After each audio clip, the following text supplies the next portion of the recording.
नमस्कार दोस्तों, स्वागत है आपका स्टडी फॉर सिविल सर्विसेज में। वीडियो को पूरा देखिए। कोई भी आपका फीडबैक है, कोई सजेशन है, तुरंत वीडियो में कमेंट करके जरूर बताइए। अच्छा लगे तो वीडियो लाइक जरूर कर लीजिए और ऐसे वीडियो लगातार फ्री में पाने के लिए चैनल को तुरंत सब्सक्राइब कर लीजिए और बेल आइकन को जरूर टैप कर लीजिए ताकि आगे भी सारे वीडियो आपको मिलते रहे। यूट्यूब में फॉलो करते हैं तो प्लीज ये वाला फ्री टेलीग्राम चैनल जरूर ज्वाइन कर लीजिएगा। सारे नोटिफिकेशन, सारे अपडेट यहीं पे आते हैं, ध्यान रखिएगा। स्टडी फॉर सिविल सर्विसेज का कोई भी पेड ग्रुप अगर आपको ज्वाइन करना है तो सिर्फ 856480530969606089786445 यही नंबर है हमारे, सिर्फ जहां पे कॉल या व्हाट्सएप कर सकते हैं।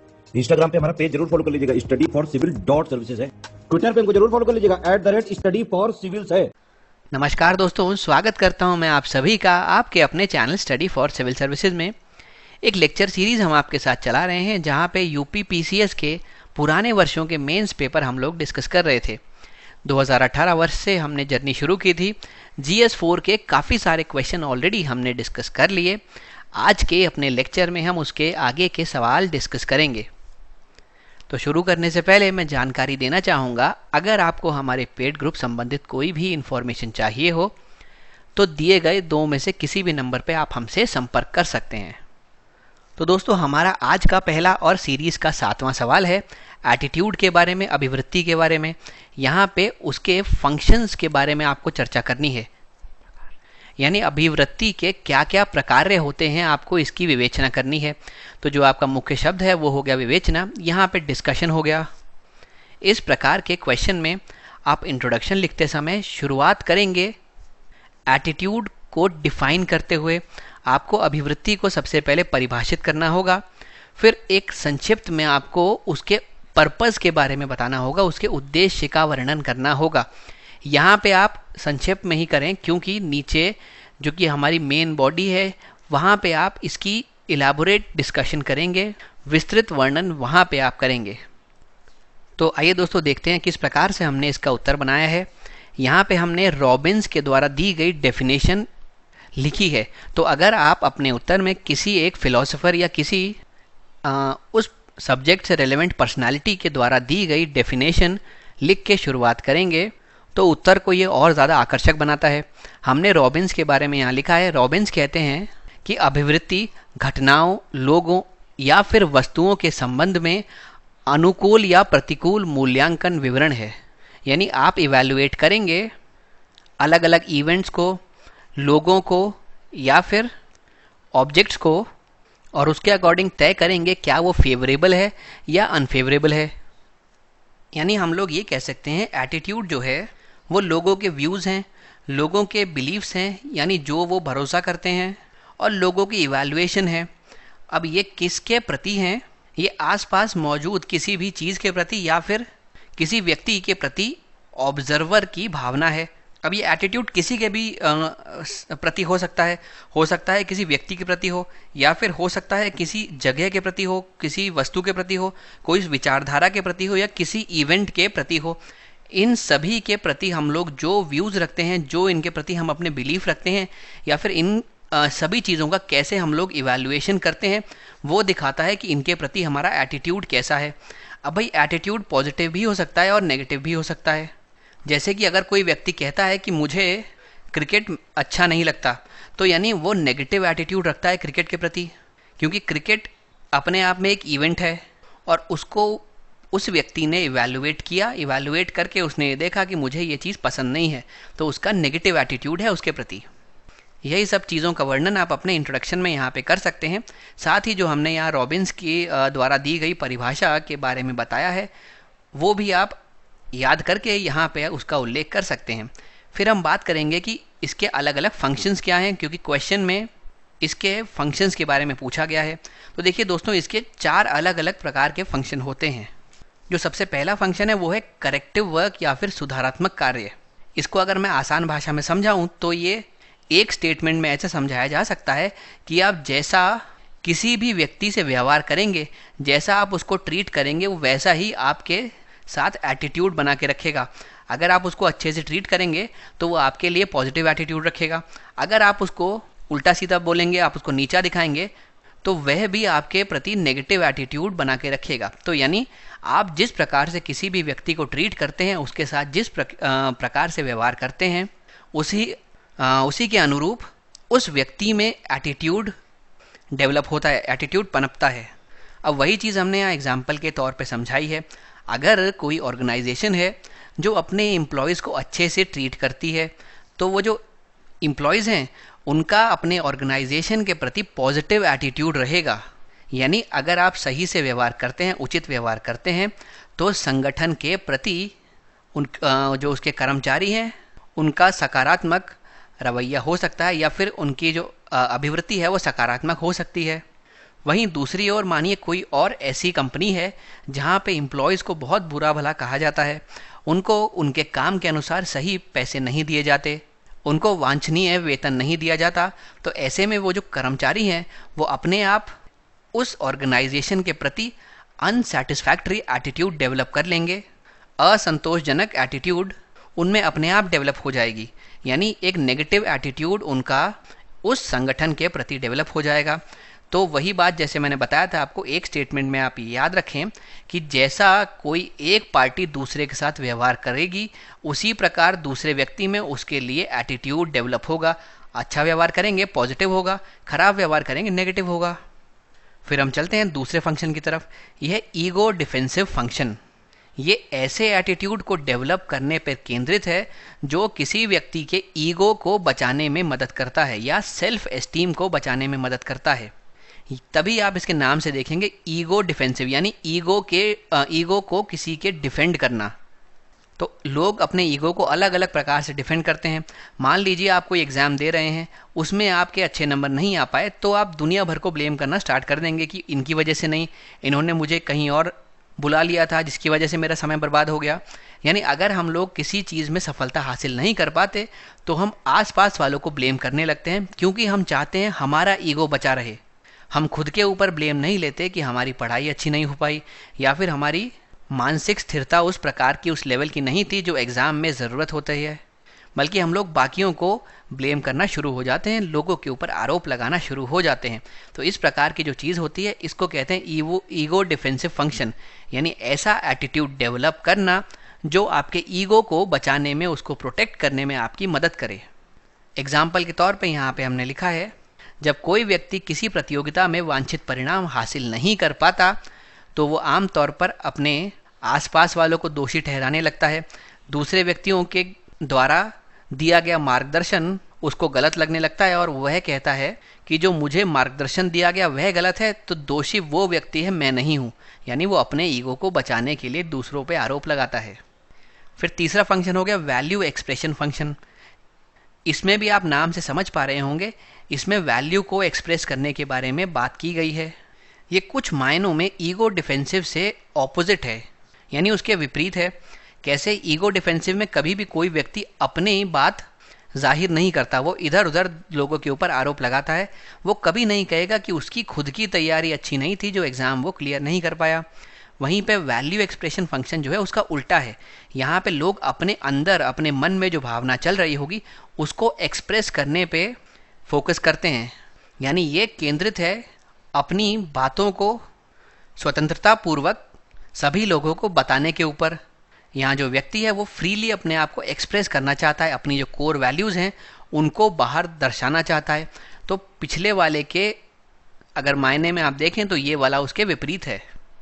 फिर दोस्तों जो चौथा प्रकार का फंक्शन है वो है नॉलेज फंक्शन। ये हमको एक ऐसा एटीट्यूड डेवलप करने में मदद करता है जिससे हम इस बात का अंदाज़ा लगा सकते हैं कि अगला व्यक्ति किस अनुसार किसी भी सिचुएशन में रिएक्ट करेगा। यह जो फंक्शन है ये मनुष्य की सतत ज़रूरतों से संबंधित है। यह फंक्शन हमें अनुमान लगाने में मदद करता है कि आने वाले समय में क्या हो सकता है। क्योंकि ये हमको आने वाले समय में क्या हो सकता है इसकी समझ हासिल करने में मदद करता है, इसी वजह से ये एक सेंस ऑफ कंट्रोल प्रोवाइड करता है एक व्यक्ति को।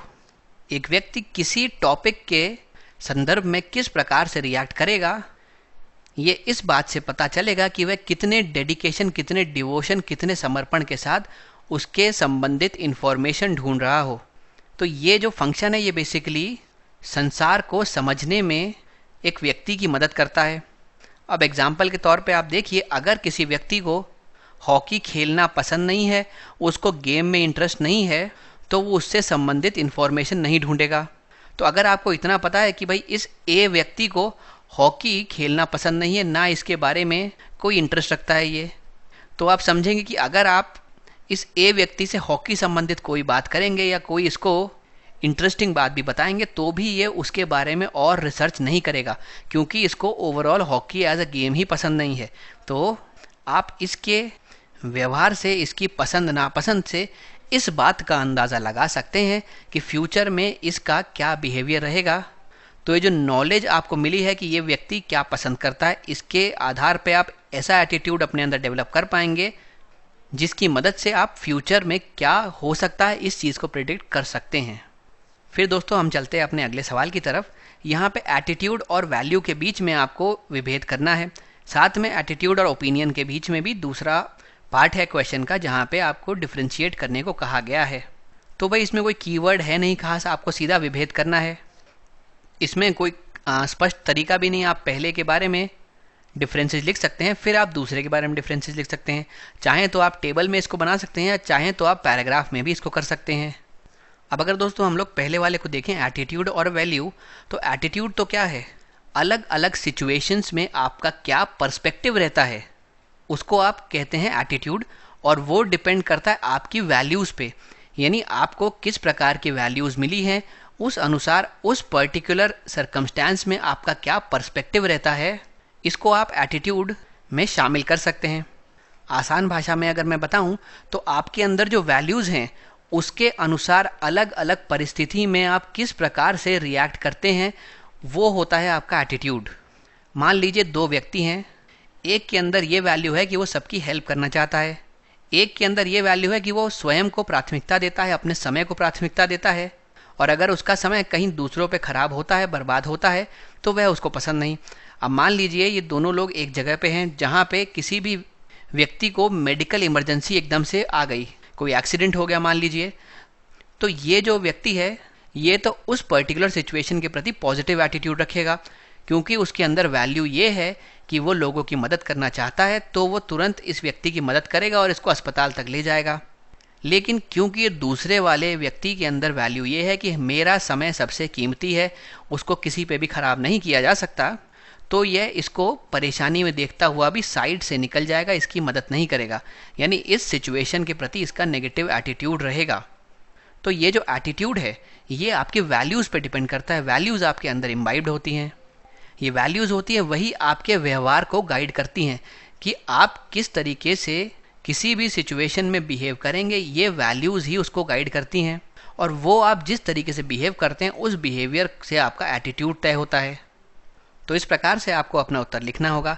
अब हम बात करते हैं एटीट्यूड और ओपिनियन के बारे में। अब एटीट्यूड अभी अभी हमने आपको समझाया, इसी एटीट्यूड का मैनिफेस्टेशन जो है वो ओपिनियन बनता है, यानी जो ओपिनियन है वो आपके एटीट्यूड को दर्शाने का एक तरीका है। अभी जो हमने सिचुएशन ली थी, एक व्यक्ति को मेडिकल इमरजेंसी है, उसका एक्सीडेंट हो गया है, तो पहला व्यक्ति जिसके अंदर ये वैल्यू है कि दूसरों की मदद करनी चाहिए, और दूसरा व्यक्ति जिसके अंदर ये वैल्यू है कि नहीं अपना समय सबसे इम्पॉर्टेंट है, तो वो इस सिचुएशन में अलग अलग तरीके से रिएक्ट करेंगे। ये जिस अनुसार रिएक्ट करेगा ये उसका एटीट्यूड है, और ये जिस अनुसार रिएक्ट करेगा ये इसका एटीट्यूड है। अब इसने रिएक्ट क्यों किया, क्योंकि इसका ओपिनियन इसने ये बना रखा है कि अगर मैं दूसरों की मदद करूंगा तो कहीं ना कहीं भगवान भी मेरी मदद करेंगे, या फिर दूसरों की मदद करना एक अच्छा कार्य है, मैं अच्छा काम करता हूँ, भले ही मेरा थोड़ा समय लग जाए, मुझे कोई दिक्कत नहीं है, लेकिन इस व्यक्ति की मदद करना अभी इस समय आवश्यक है। तो जो आपके एटीट्यूड हैं उसी से बन के आया है आपका ओपिनियन। तो मैं अगर बात करूं तो अगर आप कोई चीज़ का ओपिनियन रखते हैं तो वो यह दर्शाता है कि उस चीज़ के प्रति आपका एटीट्यूड कैसा है। तो यानी ओपिनियन जो है वो एटीट्यूड से ही प्रभावित होते हैं। अब दोस्तों हम देखते हैं हमने इसका उत्तर किस प्रकार लिखा है। सबसे पहले वैल्यू और एटीट्यूड के बारे में डिफरेंस समझते हैं। यानी मूल्य क्या है, मूल्य ऐसे सिद्धांत हैं जो बताते हैं कि अलग अलग परिस्थिति में विभिन्न चीज़ों के बीच में किस प्रकार का संबंध होना चाहिए। जो मूल्य हैं वो किसी भी व्यक्ति के व्यवहार को निर्देशित करते हैं, उसके लिए गाइड का काम करते हैं, उसको बताते हैं कि आगे कैसे जाना है, किस सिचुएशन में कैसे रिएक्ट करना है। जो मूल्य हैं वो आम तौर पर एक दूसरे से इंटरडिपेंडेंट होते हैं।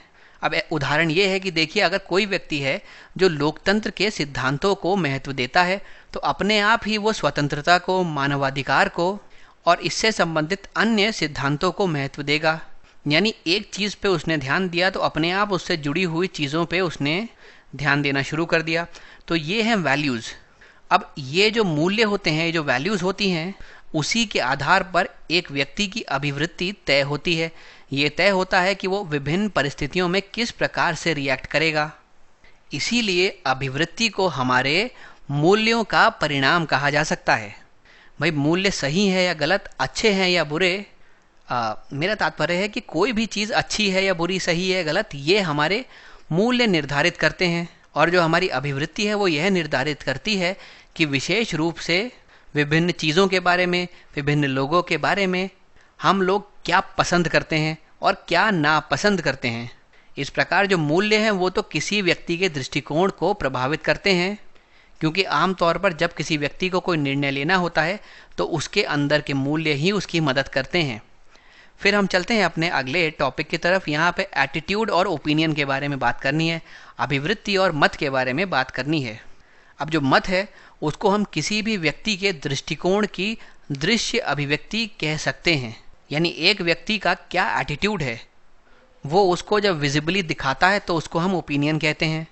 अभिवृत्ति जो है वो किसी एक विशेष चीज़ के प्रति मजबूत ध्यान केंद्रित करती है, जबकि मत किसी विशेष चीज़ के प्रति अपनी अभिवृत्ति को व्यक्त करने की एक विधि है।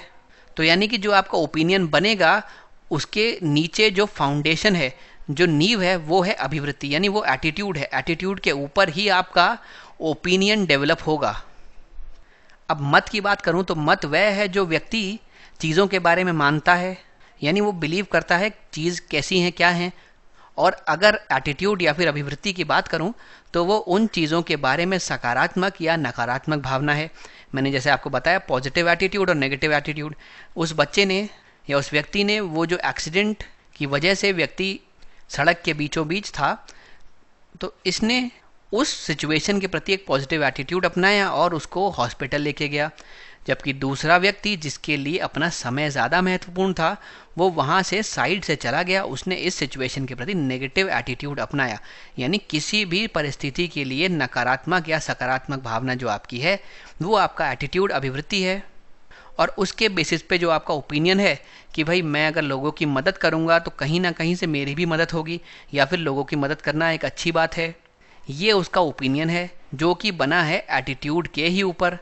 अगर उसका नेगेटिव एटीट्यूड हो तो ये व्यक्ति कभी नहीं सोचेगा कि गरीबों किसी भी व्यक्ति की मदद करनी चाहिए, कोई ऐसा सड़क पे बेसहारा हो उसकी मदद करनी चाहिए, क्योंकि उसका एटीट्यूड नेगेटिव है इन सिचुएशंस को लेके। तो इस प्रकार आप इस क्वेश्चन का आंसर कर सकते हैं। फिर हम चलते हैं अपने अगले क्वेश्चन की तरफ। यहाँ पे इफ़ेक्टिव एडमिनिस्ट्रेशन की बात की गई है।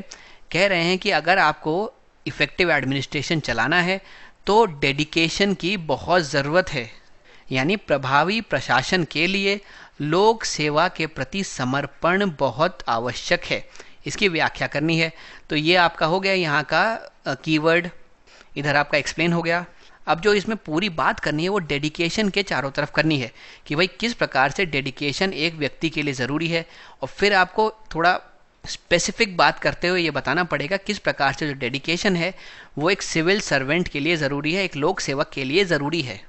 अब दोस्तों अगर इस क्वेश्चन को अटेम्प्ट करना है तो शुरुआत में हमको डेडिकेशन या फिर समर्पण को डिस्क्राइब करना होगा, समझाना होगा कि वो क्या है, और एग्जाम्पल्स भी देने होंगे जिससे हम अपनी बात को स्पष्ट रूप से कह पाएँ। फिर उसके बाद आपको बताना होगा किस प्रकार से डेडिकेशन पब्लिक सर्विसेज में ज़रूरी है, किससे वो प्रशासन को बेहतर बनाता है, और यहाँ पे भी आप एग्जाम्पल दीजिए। तो देखिए डेडिकेशन का आप जो लिखने की शुरुआत करें वो ऐसे कर सकते हैं कि अपने राष्ट्र के प्रति, अपने कर्तव्य के प्रति, अपने कार्य के प्रति, अपने ड्यूटी के प्रति जो आपकी प्रतिबद्धता होती है उसको हम लोग समर्पण कहते हैं। यानी मैं कह सकता हूँ जुनून के साथ जो प्रतिबद्धता होती है उसको आप डेडिकेशन कहते हैं। पैशन के साथ कमिटमेंट को आप डेडिकेशन कहते हैं। अगर हम पब्लिक एडमिनिस्ट्रेशन की बात करें तो एक व्यक्ति को जनता के हित को सर्वोपरि रखना होता है। एक लोक सेवक को अपनी जॉब के दौरान, अपनी ड्यूटी के दौरान बहुत सारी अलग अलग प्रकार की चुनौतियों का सामना करना पड़ता है। यहाँ पे अगर वो डेडिकेटेड है कि भाई मैं तो अपनी ड्यूटी पे, मैं अपने कर्तव्यों पे पूरी तरीके समर्पित रहूँगा और उनका सच्चे मन से पालन करूँगा, तो वह बड़ी से बड़ी चुनौतियों को हल कर लेगा। अगर वो सोचता है मैं अपने समर्पण से कहीं पे कुछ बदलाव ला पाऊँगा, तो वह उस बदलाव को भी ला पाएगा। समर्पण हर एक क्षेत्र में बहुत ज़रूरी है। भले ही आप किसी एग्ज़ाम की तैयारी कर रहे हैं, भले ही आप किसी पद पे नौकरी कर रहे हैं, भले ही आप देश के हित में कुछ कार्य कर रहे हैं, लेकिन आपका अगर आपके कार्य में समर्पण है तो वह कार्य ज़रूर सफलतापूर्वक पूरा होगा। तो अब दोस्तों देखते हैं किस प्रकार से इसका हमको उत्तर बनाना है। डेडिकेशन की बात करें तो वो क्या है? एक क्वालिटी है जो आपको कहती है कि आप कमिटेड रहिए किसी एक पर्पस से या किसी एक टास्क से, यानी किसी उद्देश्य या किसी कार्य के प्रति अगर आप प्रतिबद्ध हैं तो उस गुण को समर्पण कहा जाता है। अब ये कार्य जैसे मैंने बताया कितना बड़ा हो सकता है, जैसे कि राष्ट्र के प्रति समर्पण, या कितना छोटा भी हो सकता है, जैसे कि अपने परिवार के प्रति समर्पण, या अपने एग्ज़ाम के प्रति समर्पण, अपनी पढ़ाई के प्रति समर्पण, अपने कार्यस्थल के प्रति समर्पण, अपने कर्तव्य के प्रति समर्पण। समर्पण कहीं भी इस्तेमाल किया जा सकता है, लेकिन ज़रूरी ये है कि आप में वो गुण होना चाहिए कि आप उस चीज़ को लेके पूरी तरीके से प्रतिबद्ध हैं। यानी जुनून के साथ जब प्रतिबद्धता आती है तो वह समर्पण का रूप ले लेती है। कमिटमेंट विद पैशन, इस चीज़ को आप ध्यान रख सकते हैं। ये अपने आप में एक भावना है और लोक सेवा में समर्पण का बहुत अधिक महत्व है। इसका अर्थ है कि एक लोक सेवक जनता के समग्र हित को सर्वोपरि रखे और विपरीत स्थिति में भी इसी का प्रयास करे। भाई जब आप किसी सामाजिक कार्य में उतर जाते हैं तो समर्पण तो अपने आप ही उसके अंदर इम्बाइब्ड है, वो उसके अंदर निहित एक भावना है, तो वो तो आपको अपने अंदर लानी ही होगी अगर आप किसी चीज़ में सफलता प्राप्त करना चाहते हैं। और स्पेशली अगर बात करें किसी सामाजिक कार्य की तो उसमें तो डेडिकेशन बहुत अहम योगदान निभाता है। अब एक सिविल सर्वेंट या फिर एक लोक सेवक को अलग अलग प्रकार की चुनौतियों का सामना करना पड़ता है। जैसे कि कई बार कोई योजना को आपको इम्प्लीमेंट करना है, कार्यान्वयन करना है उसका, तो आपको समाज के किसी वर्ग से ऑपोजिशन झेलनी पड़ती है, कोई वर्ग आपका विरोध करता है। साथ ही कई बार ऐसा होता है जब राजनीतिक अधिकारी ही समर्थन नहीं करते। कई बार इतनी कठिन परिस्थितियां आ जाती हैं जब समझ में नहीं आता कि किस तरफ हम लोग कोई डिसीजन लें। जैसे एक उदाहरण के तौर पे मान लीजिए परिवार नियोजन संबंधित जो रणनीति है, सरकार चाहती है कि इसको इम्प्लीमेंट किया जा सके जिससे पॉपुलेशन कंट्रोल हो, लेकिन लोग इसका लगातार विरोध करते हैं जिसकी वजह से इसके इम्प्लीमेंटेशन में प्रॉब्लम्स आती हैं। अब इतनी चुनौतियां जब एक सिविल सेवक अपने दैनिक जीवन में झेलता है, जब उसका सामना करता है, तो ऐसे में उसके लिए प्रतिबद्धता और समर्पण बहुत ज़रूरी हो जाता है।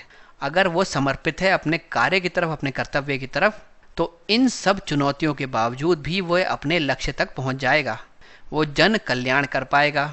किसी भी समस्या का समाधान खोजने के लिए समर्पण अत्यंत महत्वपूर्ण है, तो इस चीज़ को आप ध्यान रखें।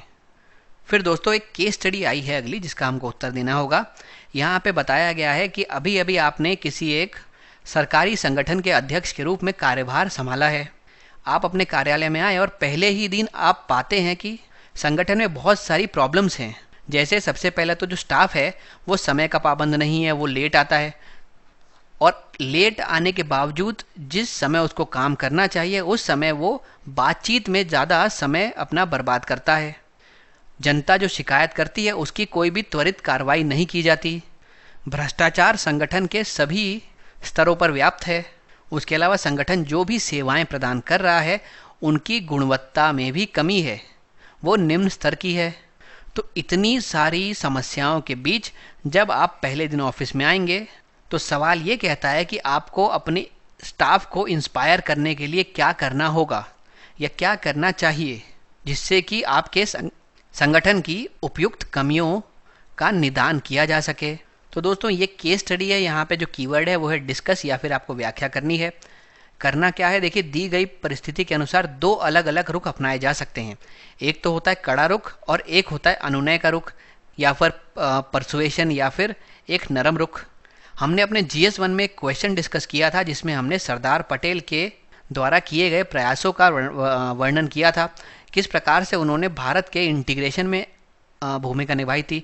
इसमें हमने अलग अलग पहलुओं पर बात की थी, जैसे उन्होंने कई राजाओं को परसुएड करने की कोशिश की, उनसे आग्रह किया, उनसे अनुनय किया कि आप हमारे साथ आके जुड़ जाइए। और जो दूसरी नीति थी, जब ये काम नहीं आई तो उन्होंने बल का प्रयोग किया। इस सिचुएशन में हमें उसी प्रकार का कुछ उत्तर बनाना होगा। सबसे पहले आपको परसुएड करना होगा, लोगों को इंस्पायर करने की कोशिश करनी होगी कि वह अपने आप सही रास्ते पे आ जाए। अगर फिर भी वह सही रास्ते पे नहीं आते तो आपको बल का प्रयोग करना होगा। यहाँ बल का प्रयोग मतलब होता है आपको पेनल्टी लगानी पड़ेगी। आपको समय समय पे लोगों की परफॉर्मेंस का रिव्यू करना पड़ेगा। अगर वो अच्छा परफॉर्म नहीं कर रहे तो उनको आप इंसेंटिव ना दें, जो लोग अच्छा परफॉर्म कर रहे हैं उनको आप इंसेंटिव दें। इनफैक्ट जो लोग सीनियर हैं और फिर भी ऐसा काम कर रहे हैं उनके ऊपर ज़्यादा पेनल्टी लगनी चाहिए, क्योंकि भाई अब तक तो उनको एक एक चीज़ समझ में आ जानी चाहिए कि किसी संगठन को दक्षता से चलाने के लिए किस प्रकार के कार्य करने चाहिए। फिर भी वो ऐसे निम्न स्तरीय कार्यों में संलग्न है तो उनके ऊपर ज़्यादा पेनल्टी लगाई जानी चाहिए। और फिर भी अगर कुछ लोग नहीं मान रहे तो इनके ऊपर डिपार्टमेंटल कार्रवाई या फिर डिसिप्लिनरी कार्रवाई होनी चाहिए। तो ये तो हो गया कड़ा रुख। नरम रुख में आप यहाँ पे सबसे पहले खुद एक ऐसा शेड्यूल बना सकते हैं कि जो जो चेंज आपको लोगों में लाने हैं आप खुद उसको अपनाना शुरू कर दें। अगर आप चाहते हैं लोग 8 बजे ऑफिस पहुंच जाएं तो आप रोज़ 8 बजे ऑफिस पहुंचना शुरू कर दीजिए। उसके अलावा आपको लगता है कि लोग काम पर ज़्यादा ध्यान दें तो आप स्वयं अपने आप को काम में इतना बिजी रखें कि लोग आपको देख के इंस्पायर हों। उसके अलावा अगर आप चाहते हैं कि जनता की समस्याओं का तुरंत निवारण किया जाए तो आप वो भूमिका बनाइए। आप स्वयं जनता की समस्याओं का तुरंत निवारण करिए, त्वरित निवारण करिए। तो इससे क्या होगा, लोग आपके एक्शंस को देख के इंस्पायर होंगे, क्योंकि आप ऑलरेडी सीनियर पोजीशन पे हैं, आप उस संगठन के अध्यक्ष हैं। तो इस तरीके से आप लोगों को इंस्पायर कर सकते हैं। साथ में आप अपने एम्प्लॉयज़ को समझा सकते हैं, उनसे बातचीत कर सकते हैं माफ़ कीजिएगा, आप अपने एम्प्लॉयज़ को समझा सकते हैं, उनसे बातचीत कर सकते हैं, उनको इस चीज़ का महत्व समझा सकते हैं कि किसी भी संगठन के लिए दक्षता कितनी ज़रूरी है, एफिशिएंसी कितनी ज़रूरी है। उसके अलावा जो व्यक्ति अच्छे से काम कर रहा है आपके समझाने के बाद उसके लिए आप इंसेंटिव्स रख सकते हैं। कई बार लोग इंसेंटिव के लालच में अच्छा काम करते हैं और बाकी लोग उनको देख के और बेहतर काम कर पाएंगे। हालांकि ये जो पूरी अप्रोच है, स्पेशली जो ये सॉफ्ट वाली अप्रोच है दोस्तों, इसको ग्राउंड पे उतरने में समय लगेगा, यानी इससे बदलाव आने में समय लगेगा। पर इस चीज़ को मानते हुए आपको आगे बढ़ना पड़ेगा और तब इसका कुछ समाधान निकल पाएगा। तो यही पूरी चीज़ दोस्तों यहाँ पे लिखी है। 2 तरीके की अप्रोच आपको अपनाने की ज़रूरत है, एक है सॉफ्ट अप्रोच और एक है हार्ड अप्रोच, यानी एक है नरम रुख और एक है कठिन रुख। नरम रुख में आप उनको परसुएड करने की कोशिश करेंगे, इंस्पायर करने की कोशिश करेंगे। कठिन रुख में आप उनके ऊपर पेनल्टीज़ लगाएंगे, आप डिसिप्लिनरी एक्शंस करेंगे। क्योंकि आप वहाँ पे खुद अध्यक्ष हैं तो सबसे पहले आपको उनको परसुएड करने की ज़रूरत है। अगर उसके बाद भी आपकी बात नहीं मानते वो लोग, आपका कार्य, आपके उद्देश्य पूरे नहीं होते, तो आप कुछ स्ट्रिक्ट मेजर्स यहाँ पे ले सकते हैं। और इन सब चीज़ों को देखते हुए आप इस क्वेश्चन को आंसर करने का प्रयास करें। तो देखिए, इस प्रकार से मैंने 2 भागों में इसको बांट दिया है। सबसे पहले हम लोग नरम रुख की तरफ बात करेंगे। सबसे पहले जो अध्यक्ष वहाँ जाएगा, यानी यहाँ पे अध्यक्ष मुझे बनाया गया है, अगर मैं यहाँ पे जाऊँगा तो मैं अपने कर्मचारियों को और उनके रवैये को समझने की कोशिश करूँगा। सबसे जो मैं पहला स्टेप लूँगा, उनके साथ अपने संबंध को बेहतर करने का स्टेप लूँगा, जिससे कि अगर मैं फ्यूचर में, भविष्य में उनको समझाऊँ तो वो बेहतर तरीके से इस बात को समझ पाएँ और उस अकॉर्डिंग जैसा मैं चाहता हूँ वह काम कर पाएँ। हालांकि ये जो मेथड है, ये जो तरीका है, इसमें बहुत जल्दी कुछ बदलाव आने के आसार नहीं है। ऐसे परिवर्तन में समय लगता है। तो इस बात को ध्यान में रख के आपको इस तरीके की चीज़ें करनी होंगी। साथ ही हम लोग उनके लिए एक प्रेरणा बन सकते हैं। जो भी बदलाव आप चाहते हैं वो आप खुद में लेके आइए, खुद करिए, तब वो देख के आपको हो सकता है इंस्पायर हो जाएं। और एक बात और होती है कि कोई भी बड़ा बदलाव जो है वो ऊपर से नीचे की तरफ आता है। तो जब कोई बदलाव ऊपर से शुरू होगा तब उसको देख के वह नीचे की तरफ भी जाएगा, लोग इंस्पायर होते हैं। अगर हम लोग किसी सेलिब्रिटी को देखते हैं कि वो कोई अच्छी चीज़ कर रहा है, कोई अच्छे काम में लगा हुआ है, या फिर समझ लीजिए वो स्वच्छता को प्रमोट कर रहा है, तो उसी को देख के हम लोग भी प्रभावित होते हैं और हम लोग भी कोशिश करते हैं कि अपने आसपास का जो माहौल है उसको स्वच्छ बना के रखें। यानी जो बदलाव आपको लाना है आप उसे ऊपर के लेवल से शुरू करते हैं, जिससे कि वो नीचे की तरफ ट्रिकल डाउन हो सके। तो यहाँ पे क्योंकि आपको अपने कर्मचारियों को समझाना है तो आपको खुद वो रवैया अपनाना पड़ेगा, आपको खुद उस तरीके से काम करना पड़ेगा जैसा कि आप चाहते हैं आपके ऑर्गेनाइजेशन में आपके कर्मचारी काम करें। जैसे कि निर्धारित समय सीमा का आपको ध्यान रखना पड़ेगा, आपको खुद जनता की समस्याओं का समाधान बहुत तेज़ी से करना पड़ेगा। हो सकता है आपकी इन चीज़ों को देख के आपके जो कर्मचारी हैं वो भी धीरे धीरे अपने आप में बदलाव लाएं। फिर उसके अलावा आप इंसेंटिव्स रख सकते हैं, आप दिशा निर्देश कर सकते हैं। आप ऐसे दिशा निर्देशों की घोषणा कर सकते हैं जिनका पालन करना ज़रूरी है, और जो व्यक्ति कुशलता से उनका पालन करेगा, समय पर सभी काम करेगा, उसके लिए कुछ इंसेंटिव या फिर कुछ उसको प्रोत्साहन प्रदान किया जाना चाहिए। अगर किसी को किसी अच्छे काम के लिए शाबाशी मिल जाए या इंसेंटिव मिल जाए तो उसे और खुशी होती है और अगली बार से भी वह अपना काम बहुत अच्छे से करता है। तो ये एक बार की शाबाशी उसके लिए काफ़ी समय तक प्रभावी रहती है। तो इस चीज़ का आपको ध्यान रखना होगा। लेकिन अगर इन सब के बाद भी आपकी बात नहीं बनती तो ऐसी परिस्थिति में पेनल्टी लगानी चाहिए। समय समय पर परफॉर्मेंस के रिव्यू करने चाहिए। अगर कोई अच्छा काम कर रहा है तो उसको इंसेंटिव दो, अगर कोई अच्छा काम नहीं कर रहा तो उसके ऊपर पेनल्टी लगाओ। फिर जो सीनियर मेंबर्स हैं उनके ऊपर ज़्यादा पेनल्टी लगनी चाहिए, क्योंकि वो तो काफ़ी समय से इस संगठन से जुड़े होंगे और वो एक इंस्पिरेशन बन सकते हैं अपने नीचे काम करने वाले व्यक्तियों के लिए। तो अगर वो बेहतर काम करेंगे तो अपने आप शायद नीचे काम बेहतर हो, लेकिन अगर वो ही इस प्रकार का काम करेंगे तो नीचे वाले भी ऐसी ही इंस्पिरेशन लेंगे। वो सोचेंगे हमारा बॉस जो है वो तो अच्छा काम करता नहीं, जनता को समय पर रिस्पॉन्ड करता नहीं, तो हमारे ऊपर भी कोई दायित्व ऐसा है नहीं कि सभी काम समय पर करें, जनता की समस्याओं का तुरंत निवारण करें। तो जैसा आप एज अ हेड करते हैं वैसे ही आपका नीचे का स्टाफ करता है। तो ऐसे सीनियर स्टाफ मेंबर पे हम लोग ज़्यादा पेनल्टी लगा सकते हैं। इससे उनको हम लोग प्रेरित कर सकते हैं कि भाई आप अगर पंक्चुअल होंगे, आप एफिशिएंटली काम करेंगे, आप समर्पण अपना दिखाएंगे अपने संगठन के प्रति, आप ईमानदार होंगे, तो इसी को देख के आपके नीचे काम करने वाले कर्मचारी भी यही रवैया अपनाने का प्रयास करेंगे। उसके अलावा फिर भी अगर काम नहीं हो पाता तो डिसिप्लिनरी एक्शन होने चाहिए या फिर डिपार्टमेंटल एक्शन होने चाहिए। तो इस प्रकार से दोस्तों आपने दो रुख लिए और दोनों को अच्छे से एक्सप्लेन कर दिया। अगर आपका इस प्रकार की कोई केस स्टडी आए तो आप सभी संभावित रुख सोच लें कि आप क्या क्या इस परिस्थिति में कर सकते हैं और उसी तरीके से उसको डिवाइड करके लिखें। इससे आपका उत्तर बेहतर बनता है।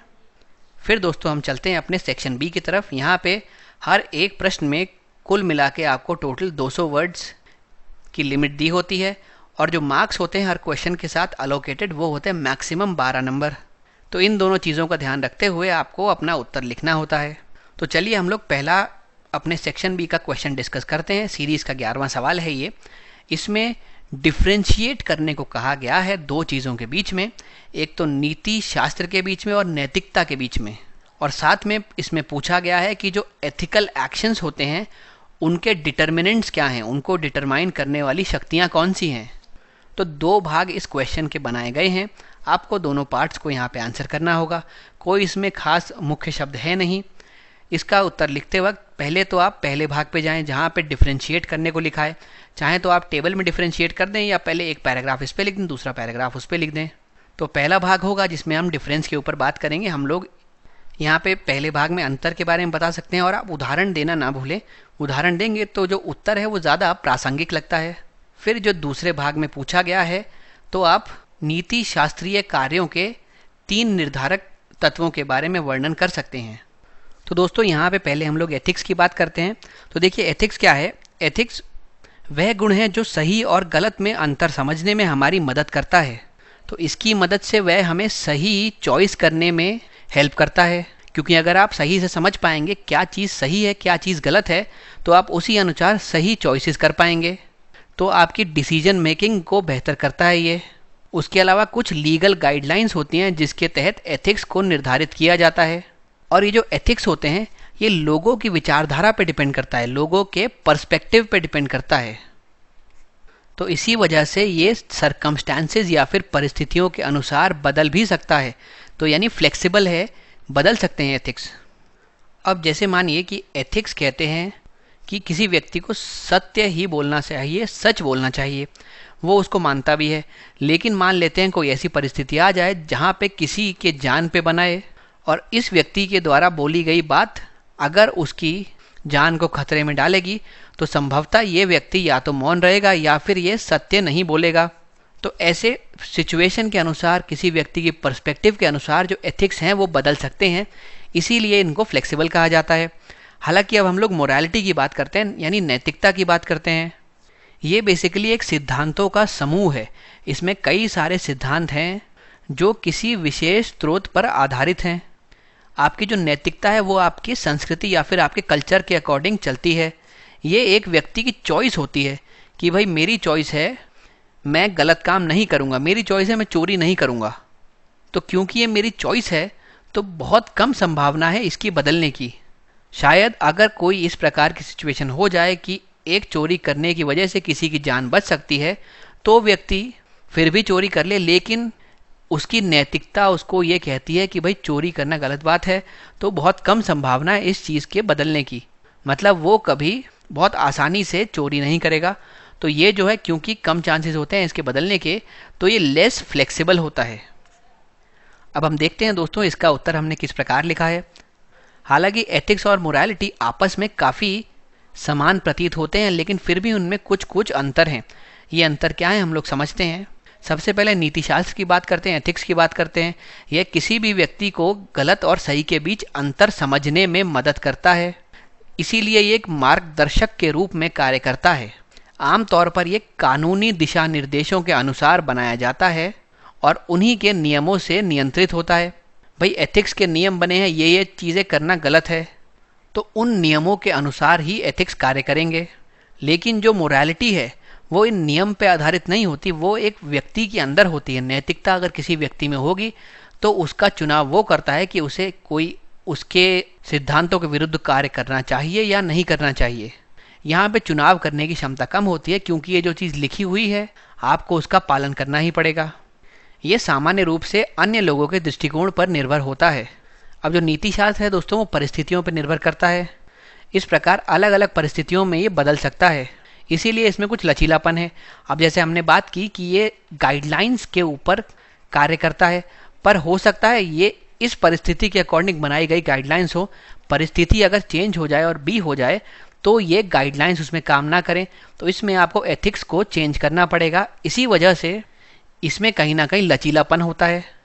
एक के संदर्भ में तो ये स्ट्रिक्ट रहेगा कि आपको इस परिस्थिति में ये कार्य करने हैं, लेकिन अगर परिस्थिति बदल गई तो नीतिशास्त्र भी बदल सकते हैं। इसी वजह से कहते हैं कि इनमें लचीलापन है। अब हम लोग बात करें मोरालिटी की या नैतिकता की। ये ऐसे सिद्धांतों का समूह है जो किसी विशेष स्रोत से, जैसे दर्शन, संस्कृति, धर्म आदि से अपनी उत्पत्ति देखते हैं। ये जो है ये संस्कृति द्वारा निर्धारित मानदंडों द्वारा नियंत्रित होती है। ये किसी व्यक्ति का दृष्टिकोण होता है, यानी आपकी चॉइस होती है। तो व्यक्ति की मान्यताओं में बदलाव जो है उसके साथ साथ ही नैतिकता भी बदलती है। अगर किसी व्यक्ति की चॉइसेस ये हैं तो उसका बदलना बहुत मुश्किल है, तो इसी वजह से जो नैतिकता के बदलाव की संभावना है वो बहुत कम होती है, और इसीलिए इसको कहते हैं ये थोड़ी कंपैरेटिवली कम लचीली है। फिर जो प्रश्न का दूसरा भाग था ये डिटर्मिनेंट्स के बारे में बात करता है, यानी नीति शास्त्र के निर्धारक तत्व के बारे में बात करता है। इसके मेनली जब हम देखते हैं तो 3 अलग अलग टाइप के डिटर्मिनेंट्स हमको देखने को मिलते हैं। एक होता है क्रिया की प्रकृति, एक होता है इरादा और एक होती है परिस्थिति। पहले हम लोग क्रिया की प्रकृति या फिर नेचर ऑफ एक्शन को समझते हैं। यहाँ पे उस कार्य का नेचर देखा जाता है और उसके अकॉर्डिंग तय किया जाता है कि क्या वो काम एथिकल है या नहीं है। जैसे अगर हम हत्या की बात करें, मर्डर की बात करें, तो ये अपराध हर हाल में, हर परिस्थिति में अनैतिक कृत्य है। ऐसे अपराध को किसी भी सूरत में जायज़ नहीं ठहराया जा सकता।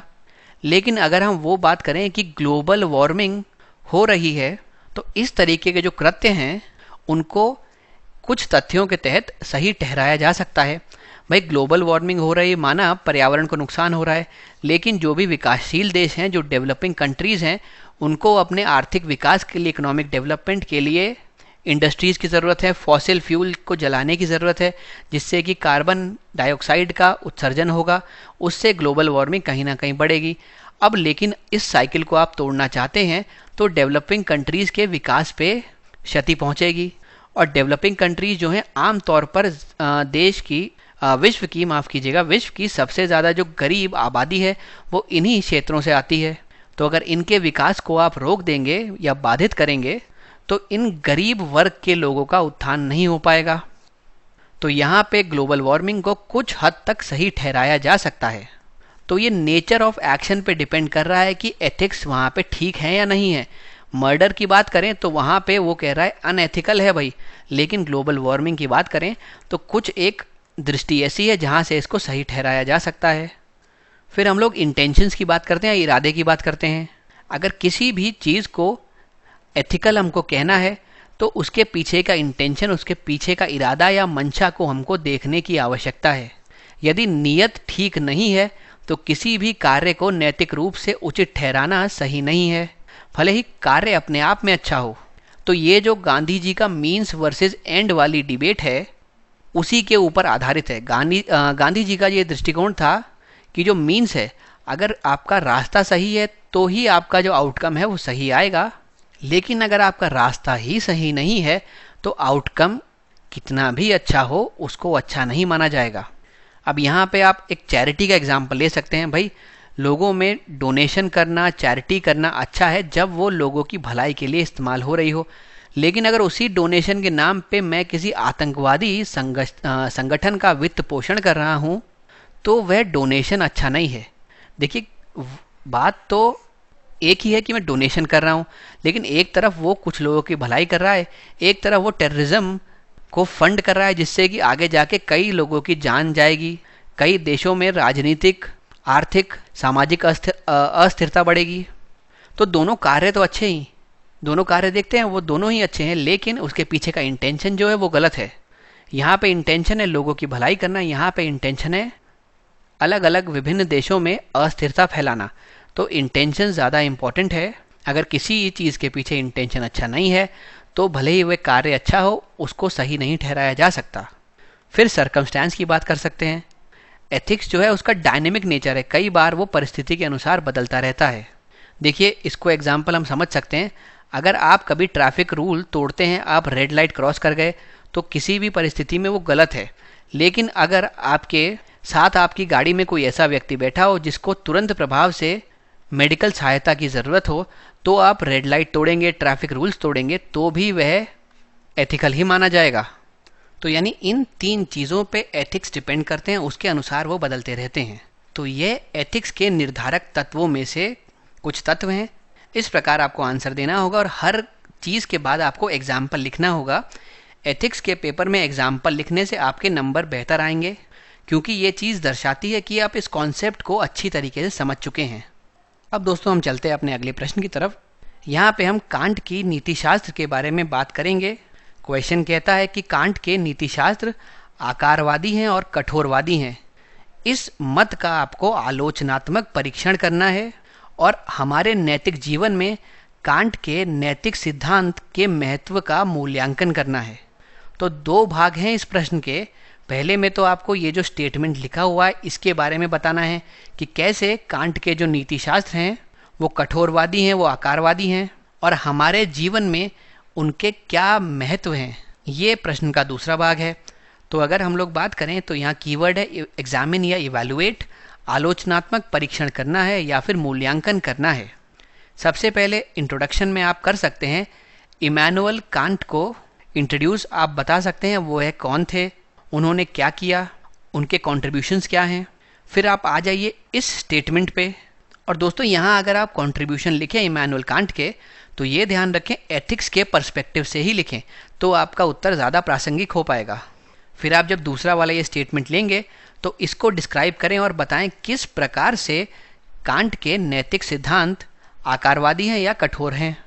फिर प्रश्न के दूसरे भाग को एड्रेस करते हुए आपको बताना होगा कि ये हमारे नैतिक जीवन में क्या महत्व रखते हैं, किस प्रकार आप इनको अपने नैतिक जीवन में अपना सकते हैं और अपनाने से क्या क्या फ़ायदे हो सकते हैं। तो दोस्तों इस प्रश्न में आप कांट के बारे में कह सकते हैं कि ये सिद्धांतवादी नैतिकता में भरोसा रखते हैं, ये डियोंटोलॉजी को मानते हैं। डियोंटोलॉजी का मतलब होता है ड्यूटी बेस्ड एथिक्स, मतलब आपके सामने किसी भी प्रकार की परिस्थिति आ जाए सबसे ऊपर आपकी ड्यूटी रहेगी। आप किसी भी तरीके से लॉ को या फिर रूल को बेंड नहीं करेंगे, जो उसमें लिखा है आप उसी के अनुसार कार्य करेंगे। भले ही कोई ऐसी परिस्थिति हो जहाँ पे आपके खुद के घर के लोग इन्वॉल्व हैं, फिर भी आपकी ड्यूटी ही सबसे ऊपर रहेगी। तो ड्यूटी बेस्ड एथिक्स हैं। तो इसी तरीके से आप समझ पा रहे होंगे कैसे ये कठोर सिद्धांत है, यानी कैसी भी परिस्थिति आ जाए, आपके खुद के फैमिली मेंबर्स कहीं पे इन्वॉल्व हो, लेकिन आपको उनका ध्यान नहीं देना, आपको अपनी ड्यूटी के अनुसार ही कार्य करना है। यहाँ पे कांट कहते हैं गांधी जी के जैसे कि भाई जो मीन्स है, किसी भी चीज़ को करने का जो रास्ता है वो ज़्यादा इम्पॉर्टेंट होता है एज़ कम्पेयर टू उसका आउटकम या फिर एंड। अगर कोई चीज़ सही मकसद से सही तरीके से की गई हो तो जो आपने हासिल किया है वो आउटकम, वो उद्देश्य भी अपने आप में सार्थक होगा। अगर ये मीन्स ही खराब है तो ये उद्देश्य हासिल करने का भी कोई महत्व नहीं है। उसके अलावा कांत जो है वो तर्क संगतता पे बात करते हैं, रैशनल होने की बात करते हैं। ये जो कांत का नीति शास्त्र है ये बेसिकली एक सिविल सर्वेंट के जीवन में, एक लोक सेवक के जीवन में बहुत इंपॉर्टेंट है। इससे वो सीख सकता है कि किस प्रकार आपको अपनी ड्यूटी पे फोकस करना है, आपको अपने कर्मों पे फोकस करना है, आपको अपने एक्शंस पे, अपने कर्तव्य पे फोकस करना है, उसके आउटकम के बारे में नहीं सोचना। अगर एक सिविल सर्वेंट के जीवन में किसी प्रकार का डायलेमा आता है, कोई भी दुविधा आती है, तो ये जो सिद्धांत है कि आपको अपनी ड्यूटी को फॉलो करते हुए ही कार्य करना है, वह उसको आगे का रास्ता दिखाता है। तो अब दोस्तों देखते हैं किस प्रकार से हमने इसका उत्तर बनाया है। सबसे पहले हम लोग इमैनुअल कांट के बारे में कुछ लिखेंगे। ये सबसे प्रमुख नैतिकतावादियों में से एक थे। इन्होंने सिद्धांतवादी नैतिकता को बढ़ावा दिया है। डियोंटोलॉजी फॉर्म ऑफ एथिक्स को इन्होंने बढ़ावा दिया है, जो यह कहती है कि आपको अपने ड्यूटी पे ही टिके रहना है। ये ड्यूटी बेस्ड एथिक्स है। जो डियोंटोलॉजी से संबंधित सिद्धांत हैं वो कर्तव्यों का आधार बनते हैं, और इसी के आधार पर हम आमतौर पर यह दावा कर सकते हैं कि किसी व्यक्ति के द्वारा किए गए कार्य आंतरिक रूप से सही हैं या गलत हैं। अगर उसने अपनी ड्यूटी को फॉलो किया है तो उसके द्वारा किए गए कार्य कांट के अनुसार सही होंगे। तो ये डियोंटोलॉजी में भरोसा रखते हैं, ड्यूटी पे इतना ज़्यादा फोकस करते हैं। तो आपको अपनी परिस्थितियों के अनुसार ना ढल के आपको अपनी ड्यूटी के अकॉर्डिंग काम करना है। यही बात इस चीज़ को दर्शाती है कि इनके जो सिद्धांत है वो बहुत कठोरवादी हैं। उसके अलावा इमैनुअल कांट ये कहते हैं कि साधन साध्य से अधिक महत्वपूर्ण होता है, जो मीन्स है वो एंड से बहुत ज़्यादा इम्पॉर्टेंट है। एक व्यक्ति के एक्शंस को तभी उचित ठहराया जा सकता है जब वह नैतिक कानून का पालन करे, जब वह सही तरीके से उस कार्य को करने की कोशिश करे। किसी के रिजल्ट्स मात्र देखकर उसके कार्य को सही नहीं ठहराया जा सकता। परिणाम किसी भी तरीके से कार्य के सही या गलत होने का कोई भी अंदाज़ा हमको नहीं देते। इसी परिदृश्य में कांट को हम नैतिक रूप से आकारवादी या फिर कठोरवादी कह सकते हैं। और ये इसलिए है क्योंकि नैतिक कहे जाने वाले कार्य की योग्यता का निर्धारण कौन करेगा? व्यक्ति द्वारा किए गए कर्तव्य उसका निर्धारण करेंगे। अगर कर्तव्य सही हो, अगर उसने ड्यूटी परफॉर्म की है तो उसके कार्य सही हैं। लेकिन अगर परिस्थितियों के अनुसार ढल के उसने अपनी ड्यूटी को परफॉर्म नहीं किया तो उसके कार्य सही नहीं है। तो अगर आप कहेंगे कि मेरी सर्कमस्टांसेस ही ऐसी थी कि मैं ये चीज़ नहीं कर पाया, तो कांट के सिद्धांत के अनुसार उसका कोई महत्व नहीं है। आपको चाहे जो भी परिस्थिति हो, चाहे जितना भी संघर्ष हो, अपनी ड्यूटी को ही फॉलो करना चाहिए था। उसके अलावा कांट कहते हैं कि तर्क संगतता या रैशनैलिटी ही है जो सभी इंडिविजुअल की ड्राइविंग फोर्स है, और जो नैतिकता है वो इसी रैशनैलिटी से निकल के सामने आती है। साथ ही जो इमैनुअल कांट की नैतिकता है उसको हम लोग कैटेगोरिकली इम्पेरेटिव कह सकते हैं, जिसको हम डिफाइन करते हैं मोरालिटी और लेवल ऑफ फ्रीडम के टर्म्स में। उसके अलावा अगर हम बात करें तो इमैनुअल कांट के जो नीति शास्त्र हैं ये सार्वभौमिक है, ये हर जगह अप्लाई किए जा सकते हैं। हर व्यक्ति पे हर एक सिचुएशन में इनको अप्लाई किया जा सकता है।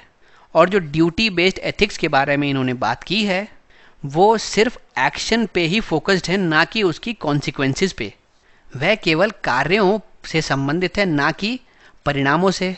इसीलिए जब भी कोई व्यक्ति किसी नैतिक दुविधा का सामना करता है या कर रहा है, तो अगर वह कांट के नीतिशास्त्र को अपनाएगा, सिद्धांतवादी विचारधारा को अपनाएगा, तो उसकी ड्यूटी बेस्ड एथिक्स या डियोंटोलॉजिकल फॉर्म ऑफ एथिक्स उसको एक स्पष्ट दृष्टि प्रदान करेगी और उसकी दुविधा का समाधान भी करेगी। अगर एक लोक सेवक के जीवन में बताएं तो इस सिद्धांत का बहुत महत्व है, क्योंकि वह उसे अपने कर्तव्यों के प्रति समर्पित होने के लिए, उनके लिए बाध्य होने के लिए प्रेरित करता है। हालांकि इसमें कुछ चुनौतियां भी हैं, क्योंकि किसी व्यक्ति को अपनी ड्यूटी के अकॉर्डिंग ही कार्य करना है तो उसको पूरा प्रोसेस अपनी ड्यूटी के अकॉर्डिंग ही करना पड़ेगा। अगर वो देख भी रहा हो कोई बेचारा गरीब व्यक्ति है जिसकी वो आउट ऑफ द वे जाके मदद कर सकता है, लेकिन वह कांट के इस सिद्धांत को फॉलो करता है, तो वह उसकी मदद नहीं कर पाएगा और इस गरीब को जो भी चीज़ चाहिए, जो भी समाधान चाहिए, उसको देने में देरी होगी। एक गरीब व्यक्ति को विभिन्न योजनाओं के लाभ प्राप्त करने में या तो देरी हो सकती है या फिर यह पूरी तरह उसे वंचित कर सकता है, क्योंकि इस सिद्धांत में मानवीय झुकाव या फिर भावनाओं के लिए कोई स्थान नहीं है। इसीलिए एक व्यक्ति की इमोशनल इंटेलिजेंस को ये नेग्लेक्ट करता है। इसमें जो ड्यूटी कहेगी आपको वही करना है। आपके अंदर इस व्यक्ति को देख के भावना उत्पन्न हो रही है कि दया आपको आ रही है कि मैं इसकी कुछ मदद कर दूं, तो भी आप कुछ नहीं कर सकते अगर आप इस सिद्धांत को फॉलो करते हैं। इस वजह से भी इस सिद्धांत को कठोरवादी कहा जा सकता है। फिर दोस्तों हम चलते हैं अपने अगले सवाल की तरफ।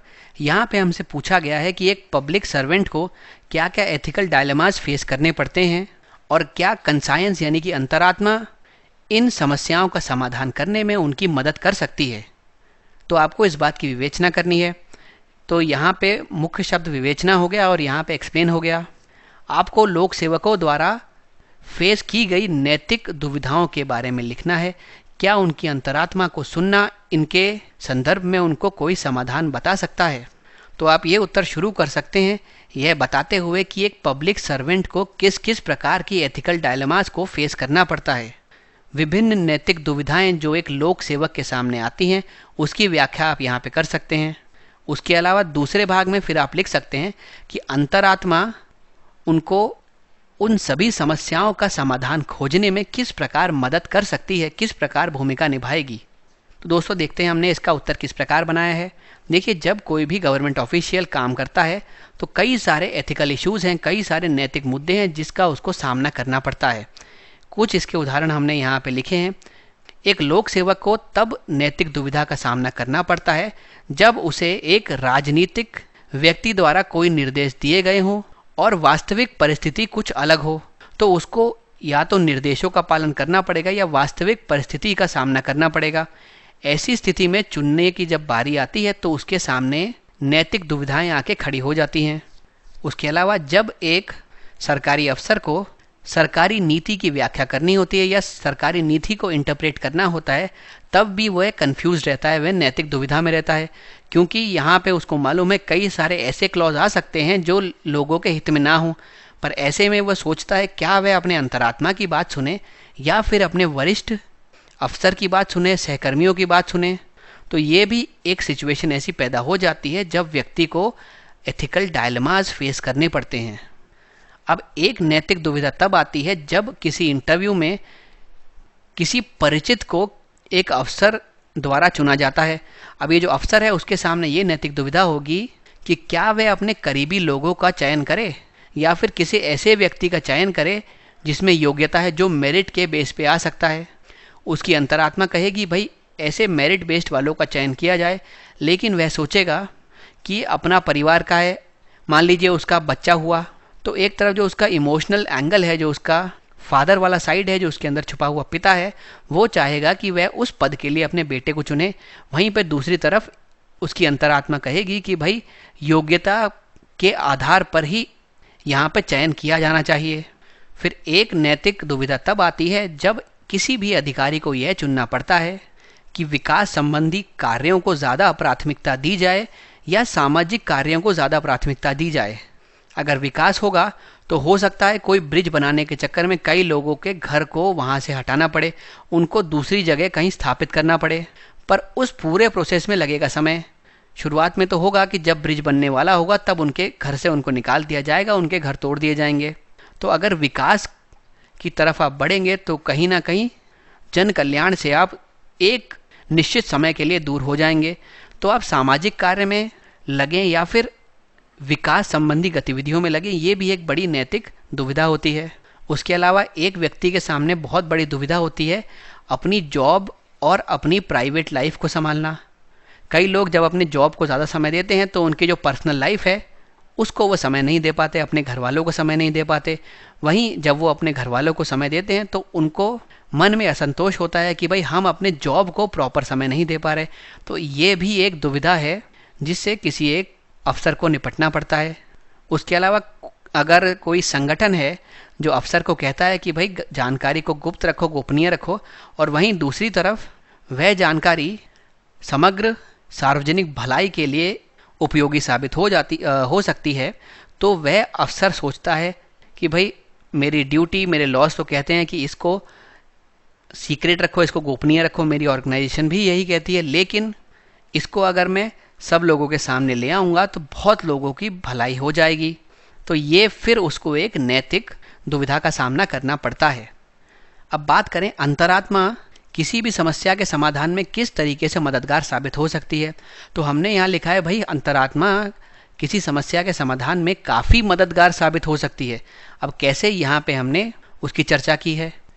एक सिविल सर्वेंट को, एक पब्लिक सर्वेंट को उसकी अंतरात्मा इमोशनली इंटेलिजेंट डिसीजन लेने के लिए सक्षम बनाती है। अगर किसी अफसर को, किसी पब्लिक सर्वेंट को दिखेगा कि उसके एक इमोशनल डिसीजन से किसी का भला हो सकता है, तो हो सकता है वह अपनी ड्यूटी या फिर अपनी सीमाओं से आगे जाकर भी उस पर्टिकुलर आदमी का भला कर दे। उसके अलावा संसाधनों को बेहतर तरीके से व्यवस्थित करने में, उनको बेहतर तरीके से प्राथमिकता देने में एक लोक सेवक की अंतरात्मा उसको सक्षम बनाती है। यहाँ पे उन मुद्दों में जहाँ पे लोगों की भलाई छुपी हो, जन कल्याण की बात छुपी हो, उन मामलों को यह लोक सेवक ज़्यादा महत्व दे सकता है। जैसे कि एग्जाम्पल, अगर एक लोक सेवक के सामने दो परिस्थितियां हैं, एक जगह तो मॉल बन सकता है और एक जगह ग्रामीण इलाकों में स्कूल बन सकते हैं। अब हमारे पास संसाधन तो लिमिटेड हैं, तो उतनी ही रिसोर्सेज में जब हमें बनाना है तो वह अगर अपनी अंतरात्मा की बात सुनेगा तो अंतरात्मा निश्चित तौर पे उसको कहेगी कि जन कल्याण होगा शिक्षा में। अगर ग्रामीण इलाके में ये स्कूल स्थापित कर दिया जाए तो बहुत लोगों का इससे भला हो सकता है। मॉल से तो वैसे भी कोई भला होगा नहीं, और आने वाले फ्यूचर में कभी भी मॉल आप स्थापित कर सकते हैं, लेकिन स्कूल जल्दी से जल्दी स्थापित होने चाहिए। शिक्षा का अधिकार हर बच्चे को जल्दी से जल्दी उपलब्ध कराया जाना चाहिए। तो अंतरात्मा यहाँ पे ये चुनने में आपकी मदद कर सकती है। साथ में यह कुछ मूल्यों को बनाए रखने में एक सिविल सेवक की मदद कर सकती है, जैसे ईमानदारी, जवाबदेही, निष्पक्षता और विश्वसनीयता। अगर आप अपनी अंतरात्मा की बात सुन के कार्य करेंगे तो इन सभी चीज़ों से जुड़ के आप कार्य कर पाएंगे, क्योंकि आपकी अंतरात्मा कभी आपसे नहीं कहेगी कि कोई आप ऐसा काम करें जिसमें बेईमानी हो, या कोई ऐसा काम करें जिससे लोगों का अहित हो। ना आपकी अंतरात्मा कभी आपसे कहेगी कि आप पक्षपात करें। और अगर आप अपने आप इन सब चीज़ों को फॉलो करेंगे, इनका पालन करेंगे, तो विश्वसनीयता आपको अपने आप मिलेगी। पारदर्शी तरीके से आप कार्य कर पाएंगे। जैसे अगर कोई सीनियर ऑफिसर्स हैं जो कि भ्रष्ट हैं, जो करप्शन में इन्वॉल्व हैं, और अगर आप अपने अंतरात्मा की बात सुनते हैं, उनको फॉलो नहीं करते, तो आप कभी भी भ्रष्टाचार वाले मार्ग पर नहीं जाएंगे। भाई लोक सेवक जो है उनको मानसिक रूप से अत्यधिक सशक्त होना आवश्यक होता है, और जब कोई व्यक्ति अपने विवेक से अपनी अंतरात्मा की बात सुन के कोई कार्य करता है तो वह अपने कार्य में सैटिस्फाइड रहता है और उसके कार्यों का परिणाम भी अच्छा होता है। तो दोस्तों, अपने आज के लेक्चर में हम यहीं तक के सवाल का डिस्कशन रखेंगे। आने वाले लेक्चर्स में इसके आगे के सवाल हम आपके साथ डिस्कस करेंगे। आप पूरे लेक्चर में मेरे साथ बने रहे, इसके लिए मैं आपका धन्यवाद करता हूँ।